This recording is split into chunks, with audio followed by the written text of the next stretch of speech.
ಕೆಲವು ನಿರ್ದೇಶಕರ ಬಗ್ಗೆ ನಾನು ಕೇಳಿದ್ದೀನಿ, ಅವ್ರಿಗೆ ಜೋರು ಕೋಪ ಬಂದಾಗ ಬಾಯಿಗೆ ಬಂದಂಗೆ ಬೈತಾರಂತೆ. ನೀವು ನಿರ್ಮಾಪಕಿಯಾಗಿ ಬೈತೀರಾ, ನಿರ್ದೇಶಕಿಯಾಗಿ ಬೈತೀರಾ? ಎಲ್ಲ ಥರವಾಗೂ ಬೈದ್ಬಿಟ್ಟಿದ್ದೀನಿ. ಎಲ್ಲ ರೋಲಲ್ಲೂ ಬೈದಿದ್ದೀನಿ ನಾನು. ಬಟ್ ಏನಂದರೆ ಇವತ್ತಿನ ಜನ್ರೇಷನ್ ಚೇಂಜ್ ಆಗಿದೆ ಭಾವನಾ.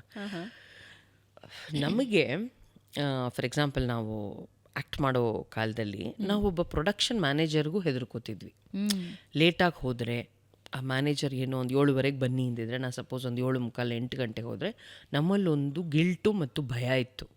ನಾಳೆ ಅವರೆಲ್ಲಿ ಬೇರೆ ಪ್ರೊಡಕ್ಷನ್ ಅವ್ರಿಗೆ ಹೇಳಿ ಅವ್ರು ತುಂಬ ಅವ್ರಿಗೆ ಟೈಮಿಂಗ್ಸ್ ಎಲ್ಲ ಇಲ್ಲಪ್ಪ, ಅವ್ರು ಹೆಂಗೋ ಬರ್ತಾರೆ ಅಂದ್ಬಿಟ್ರೆ ಕೆಲಸ ಸಿಗದೆ ಹೋಗಬಹುದು ಅನ್ನೋ ಭಯ ಇತ್ತು. ನಿರ್ದೇಶಕರು ಅಂದ ತಕ್ಷಣ ಅವ್ರು ಏನು ಹೇಳ್ತಾರೋ ಅದನ್ನು ಮಾಡಬೇಕು, ಅವ್ರು ಹೇಗೆ ಅದನ್ನು ಪಾತ್ರನ ನಿಭಾಯಿಸಬೇಕು ಅಂತಾರೋ ಹಾಗೆ ಮಾಡಬೇಕು.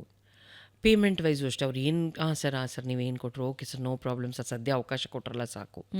ಈ ಥರದ ಮೋಡಲ್ಲಿ ಒಂದು ವರ್ಗ, ಒಂದು ಜನ್ರೇಷನ್ ಇತ್ತು.